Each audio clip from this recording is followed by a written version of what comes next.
Welcome to S. Chand Academy. I am Aditya and we are discussing S. Chand Publishing famous book by Lakmeer Singh and Manjeet Kaur that is meant for chemistry student of class 10th. तो अब तक के हम videos में इस book के chapter by chapter discussion कर रहे थे और हम 4 चैप्टर्स जो हैं वो डिस्कस कर चुके हैं क्लास 10th के. अब हम 5वें चैप्टर पर जाएंगे which is more related two elements around us. I know you are aware about what matter is made up of since class 9th और beginning of class 10th. तभी से आप ये जानते हैं कि matter किस चीज़ का बना होता है. We all are matter in chemical sense, whether it is human, whether it is a pencil or it is a brick or it is a rock or it is a moving motorcycle or a train. Everything is made up of some kind of atoms. कोई भी matter हो वो atoms का बना होता है which is the fundamental unit of any matter. Now things may be either made up of same type of elements और they might be made up of different type of elements. So if something is made up of identical atoms, अगर किसी matter के अंदर सारे atoms एक जैसे हैं then that is defined as element. उसे हम एलिमेंट कहते हैं. But if they have different kind of atoms within that, कई तरह के atoms हैं and they have been combined chemically, that is called as compound. And they have not combined chemically but there are atoms which are randomly mixed, they are called as mixtures. So in this particular chapter the focus is about all type of elements that are present around us. अब तक जितने भी element अर्थ universe जहाँ पर भी human जा चुके हैं वहाँ तक जितने भी एलिमेंट्स अब तक मिले हैं उन सब को एग्रीगेट करके कैसे पढ़ा जाता है, उनकी स्टडी कैसे की जाती है, उनको समझा कैसे जाता है, all those things have been described.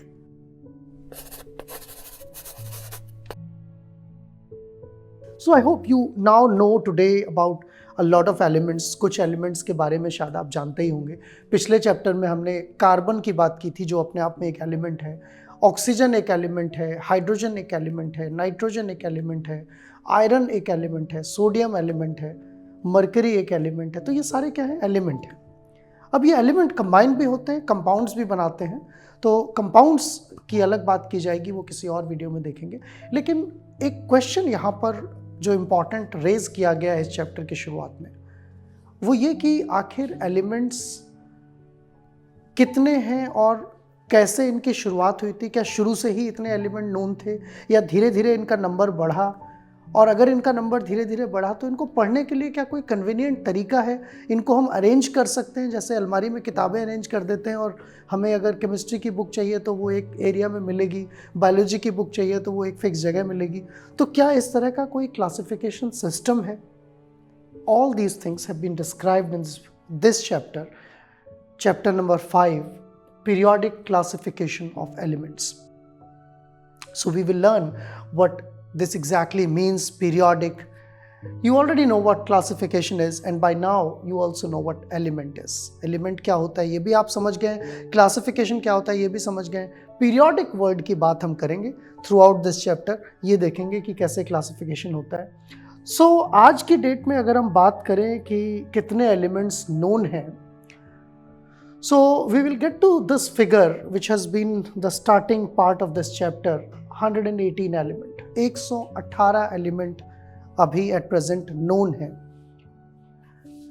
And it is very difficult to study the properties of all these 118 element. अब आप imagine कीजिए कि आपको सारे element की properties पढ़नी हो तो अगर एक element के बारे में एक पेज भी अगर आप पढ़ेंगे, एक पेज पर अगर description दिया हो तो आपकी जितनी केमिस्ट्री की किताब है मुझे लगता है वो पूरी एलिमेंट्स के डिस्क्रिप्शन से ही भर जाएगी. कैसे पढ़ पाएंगे आप? और अगर और डिटेल में पढ़ना चाहते हो हर एलिमेंट के बारे में 5 पेज है तो इमेजिन कीजिए कि 500-600 पेज खाली एलिमेंट्स के बारे में हो जाएंगे. So in order to simplify that, इसी चीज़ को सिंप्लीफाई करने के लिए एलिमेंट्स को क्या किया जाता है? क्लासीफाई किया जाता है. एक जैसी प्रॉपर्टीज़ वाले एलिमेंट एक साथ रख दिए जाते हैं और फिर उनमें से एक पढ़ लो आप, बाकी सारे जो हैं वो उस एक की तरह ही होंगे. तो हम एक तरह से फैमिली डिफाइन कर देते हैं कि अच्छा एक ये परिवार है, इसमें इतने एलिमेंट्स हैं, एक जैसा होगा, एक की प्रॉपर्टीज जैसी होंगी, बाकी भी वैसी ही होंगी. And that is what is called as classification. इसी चीज़ को हम क्या कहते हैं? क्लासिफिकेशन कहते हैं. तो इस क्लासिफिकेशन की शुरुआत कहाँ से हुई थी वो हम देखेंगे. सबसे पहले डोबेनियर नाम के एक साइंटिस्ट ने, जॉन डोबेनियर, जिनका आप यहाँ फोटो देख सकते हैं फिगर 1, इन्होंने सबसे पहले एलिमेंट्स को क्लासिफाई करने की कोशिश की थी, और वो आज नहीं, आज से कई 100 साल पहले 1829 में। 1829 में, करीब 200 साल पहले इन्होंने एलिमेंट्स को क्लासिफाई करने की एक शुरुआत की थी, कोशिश की थी।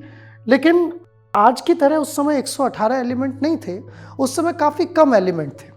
और इन्होंने जो क्लासिफिकेशन स्कीम डेवलप की, उसमें क्या किया इन्होंने, जो उस टाइम नोन एलिमेंट्स थे उनके 3-3 के ट्रिपलेट्स बनाए। 3 एलिमेंट का एक परिवार डिफाइन कर दिया, फिर 3 एलिमेंट की एक फैमिली डिफाइन कर दी। तो उन 3 एलिमेंट की एक फैमिली को इन्होंने क्या नाम दिया? He gave the name triads. Triads का नाम दिया। So one of the triad has been mentioned here, lithium, sodium और पोटेशियम। इन्होंने कहा कि अच्छा चलो ये एक साथ रख दो, लिथियम, सोडियम और पोटेशियम। तो लिथियम, सोडियम, पोटेशियम को एक साथ रखने का क्या फायदा था? क्योंकि इनकी प्रॉपर्टीज एक जैसी थी। कौन सी प्रॉपर्टी इनकी एक जैसी मिलती जुलती थी? ये सारे एलिमेंट मेटल थे। All of them react with water to form alkalis and hydrogen gas. आपने शुरुआत के कुछ वीडियोस में देखा होगा कि मेटल्स जब एसिड से रिएक्ट करती हैं तो हाइड्रोजन गैस इवॉल्व होती है, तो वाटर से जब रिएक्ट करती है तो भी हाइड्रोजन गैस इवॉल्व होती है। तो इन तीनों में ये खास बात थी, कॉमन थी। All of them have a valency of 1, तीनों की वैलेंसी भी एक थी। तो इस तरह से एलिमेंट्स को क्लासिफाई करने की शुरुआत हुई।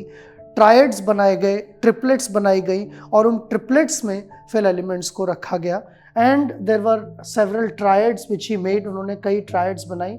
और इस ट्रायड की एक और ख़ास बात थी, ये जो इन्होंने ट्रायड्स बनाई, इसमें एक ख़ास बात ये थी कि अगर आप पहले एलिमेंट का और तीसरे एलिमेंट का एटॉमिक नंबर लेंगे, पहले का 7 है, दूसरे का 39 है, तो इसका आप एवरेज निकालिए and you will get atomic mass of the middle element in the triad is the average of or arithmetic mean of the atomic masses of the other 2 elements.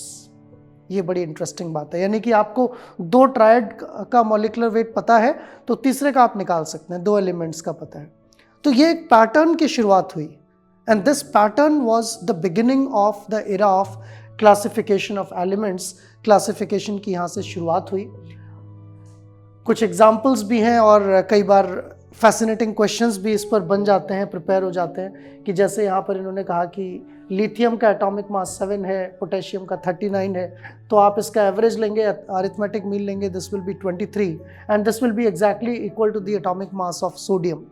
So this can also give rise to some fundamental arithmetic questions where you can find out the molecular weight of an unknown element in the triad. एक triad में unknown element का आप molecular weight भी निकाल सकते हैं, चाहे वो फर्स्ट हो या लास्ट हो, by using this basic relation. So एक ट्रायड तो हमने पहले बात की, लिथियम, सोडियम और पोटेशियम की ट्रायड थी। एक और ट्रायड इसी तरह से इन्होंने बताई थी, जो कि कैल्शियम, स्ट्रॉन्शियम और बेरियम की थी। यहाँ भी आप देख सकते हैं कि इन सब की वैलेंसी क्या है? 2 है। लेकिन अगर मॉलिक्यूलर मास देखें तो यहाँ भी वही रूल अप्लाई हो रहा है, 40, 137, इसको ऐड करके 2 से डिवाइड कर दीजिए, you will get 88। So this was beginning of some logic and some pattern. यही पैटर्न आगे चलकर एक्सपेंडेड फॉर्म बना, एलिमेंट्स की क्लासिफिकेशन की फाउंडेशन बना। तो ये बात थी यहाँ पर ट्रायड्स की, जो कि शुरू के 2 पेजेस में डिस्क्राइब की गई है। So just like these 2 groups we have seen of alkaline metals, alkaline earth metals, there was another triad of chlorine, bromine and iodine. तो ये 3 ट्रायड्स थी जो कि डॉबेनियर्स ने प्रेजेंट की थी, और ये अर्लीस्ट क्लासिफिकेशन का एग्जाम्पल था। And you always learn that 2 element का जो मॉलिक्यूलर मास है वो बीच वाले एलिमेंट के मॉलिक्यूलर मास के बराबर होता है, एंड इनकी वैलेंसी भी सेम होती है। हालांकि इनकी एक लिमिटेशन भी सामने आई थी, the limitation of Dobereiner classification, जिसको यहाँ हाईलाइट किया गया है। It failed to arrange all the known element known at that time. उस समय जितने भी एलिमेंट थे उन सबको ट्रायड्स में फिट नहीं किया जा सकता था। So that was a limitation, so this failed and gradually as more and more element began to be discovered, जैसे जैसे और एलिमेंट डिस्कवर हुए वैसे वैसे वो सारे एलिमेंट ट्रायड के फॉर्म में फिट नहीं हो पाए। So due to that limitation, another group of researchers started to look at few more interesting ways to classify. So a couple of years later in 1864, another scientist, John Newland, जिनका photo आप यहाँ देख सकते हैं, was inspired by musical note. आप सब लोगों ने म्यूज़िकल नोट सुने होंगे, हारमोनियम, कीबोर्ड, ये सब सुना होगा। जब उसको बजाते हैं आप तो सा रे गा मा पा धा नी सा, इस तरह से म्यूज़िकल नोट रहते हैं। सो इसी तरह से यूरोपियन सिस्टम में डू रे मी फा, इस तरह से उसको यूज़ किया जाता है। So there are basically 8 notes. उन 8 नोट से ही सारा म्यूज़िक जो है वो कंपोज किया जा सकता है। तो इस 8 नोट के सिस्टम को हम कहते हैं ऑक्टेव। अगर आप कभी भी ध्यान से हारमोनियम या म्यूजिकल नोट सुने, आप यहाँ वीडियो में भी देख सकते हैं। You can look at the video here which shows you how 8 notes are being produced. And in this video you will realize that these 8 notes will compose any kind of music. So on that line, the Newland, he constituted or arranged the elements in the order of set of 8. So एक बार जब 7 element के बाद 8th element आता है, जैसे सा रे गा मा पा धा नी, फिर सा आ जाता है। इसी तरह से अगर एलिमेंट्स को इन्होंने अरेंज किया तो पहला, दूसरा, तीसरा, चौथा, पांचवा, छठा, सातवां और आठवां वाला पहले वाले की तरह प्रॉपर्टीज शो करता है। And that was quite interesting how he did that. इन्होंने उस टाइम के नोन एलिमेंट्स को इंक्रीजिंग एटॉमिक मास के तरह अरेंज किया। सबसे कम एटॉमिक मास वाला पहले, उसके बाद फिर ज़्यादा, फिर ज़्यादा, फिर ज़्यादा। तो इन्होंने देखा कि हर 8th एलिमेंट जो था वो पहले एलिमेंट की तरह मैच कर रहा था। And that gave rise to a very simple arrangement or a new way of classifying element which became popular as law of octaves. And वो octaves एक तरीका बना elements को classify करने का। Before going to the break, we will just quickly summarize what we have learned so far. We have seen that how in the earlier days elements were classified. किस तरह से आज से 2 centuries पहले elements को classify करने की शुरुआत हुई थी। और 2 हमने classification schemes की बात की, Dobinier's triads, जिनमें 3 elements के set उन्होंने बनाए, triads बनाई, उनकी properties discuss की। और दूसरा जो है न्यूलैंड्स का जो octave law था, उसके बारे में हमने बात की। आगे और भी इंटरेस्टिंग चीज़ें हैं and we will continue to learn. We will see how as the elements increased, how the previous classifications failed and newer systems of classification emerged. So stay with us connected here. We will be back after a short break.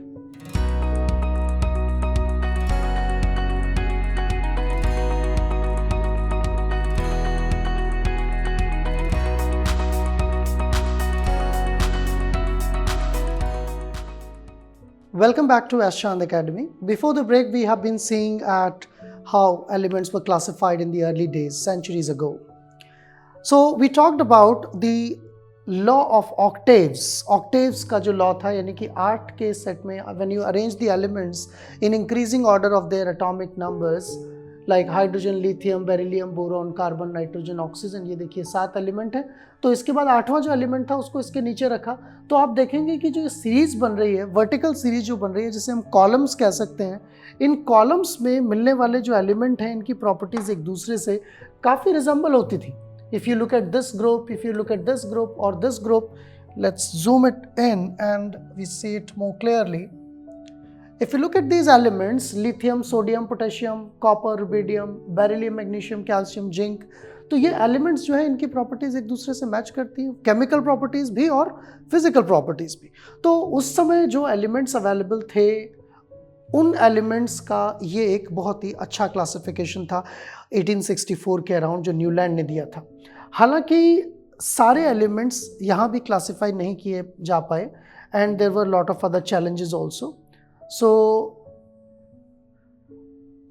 despite the merits, despite the good qualities that elements like you can see lithium, sodium, potassium, जिनकी similar chemical properties थी, beryllium, magnesium, calcium, इनकी similar properties थी. So besides this, there were some limitations that all the elements could not fit well there. And one of the major challenge here was hydrogen, fluorine, chlorine, and all these elements were here.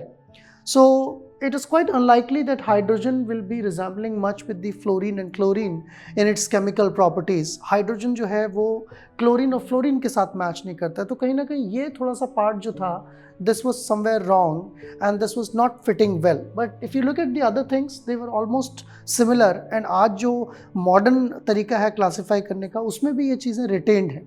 So despite of the merits, there were some anomalies in this type of classification scheme, because of which it has to be revised and newer classification scheme has to come.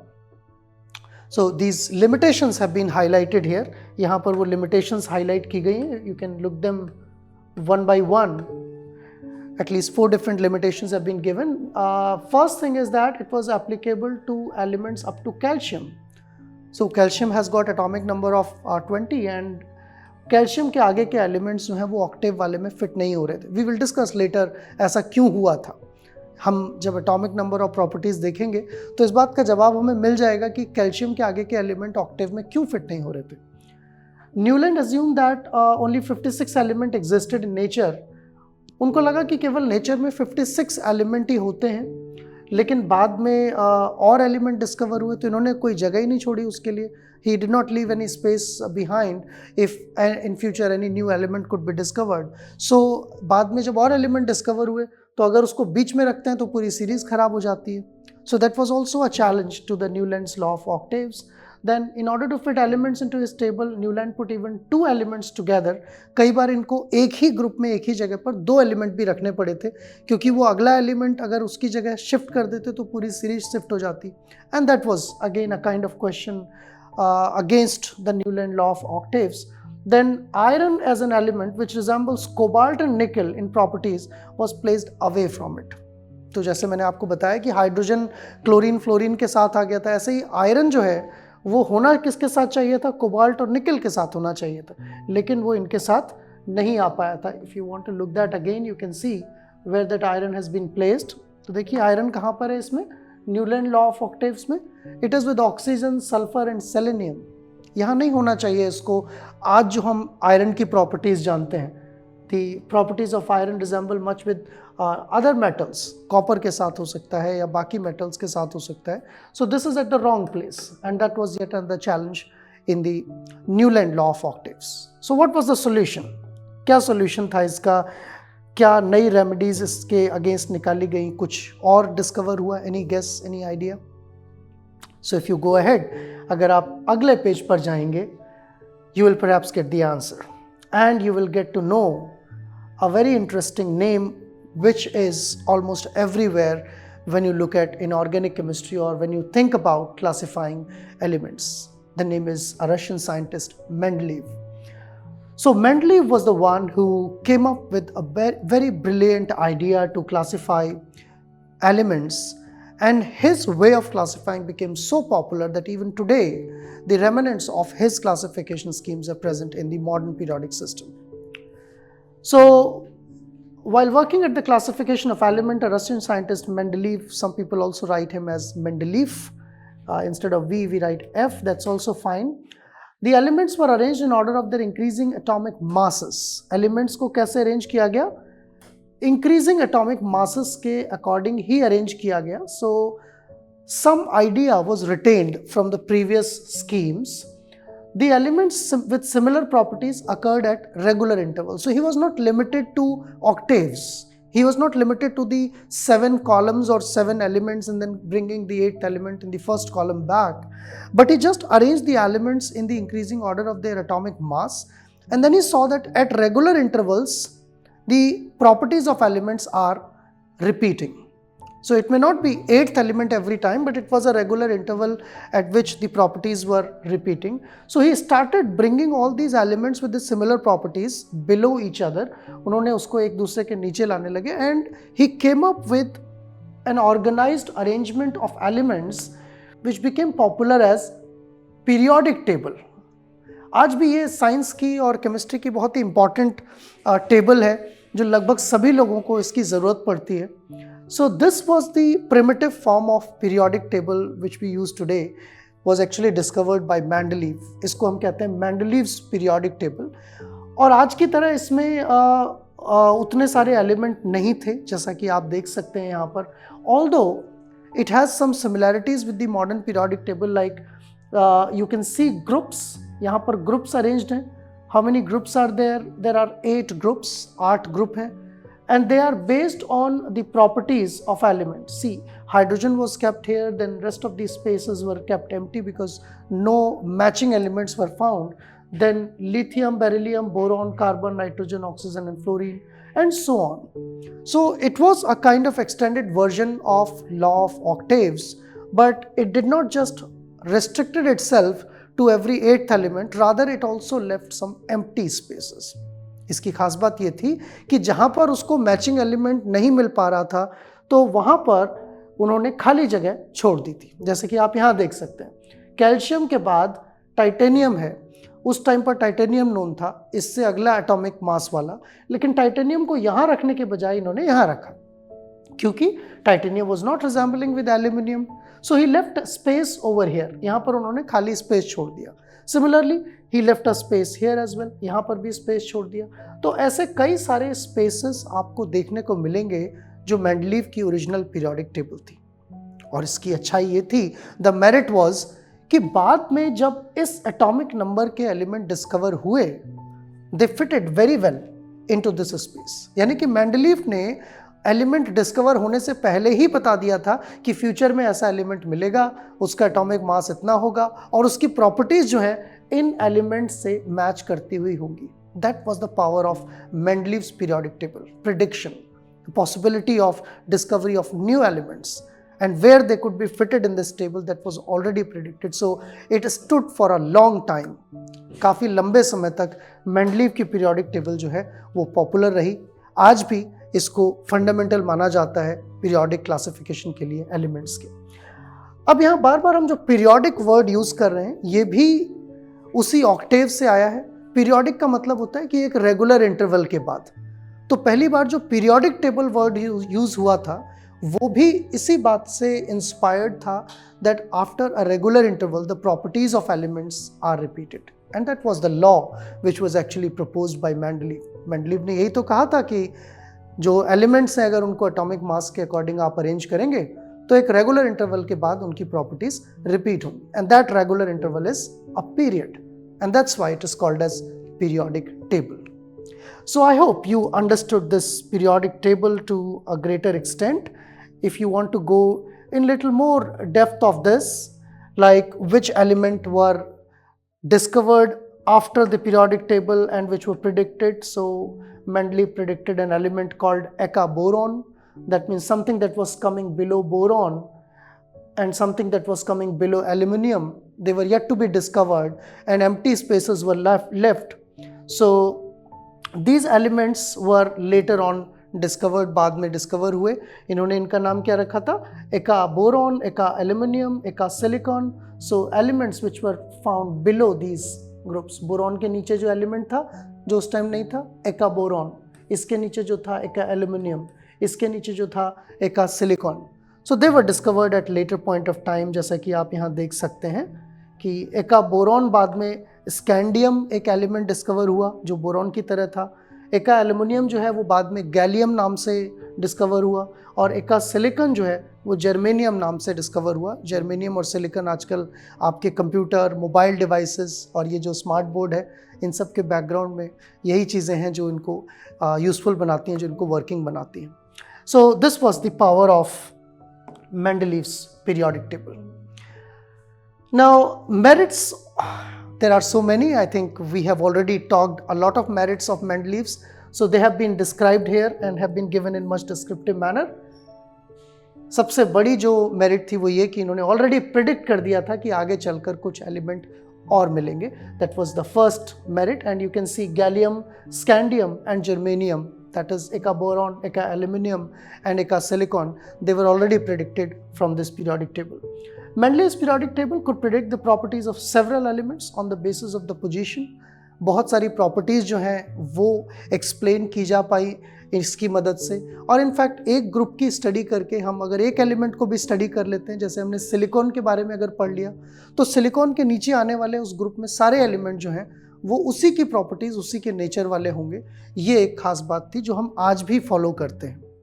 So this was all about merits of Mendeleev.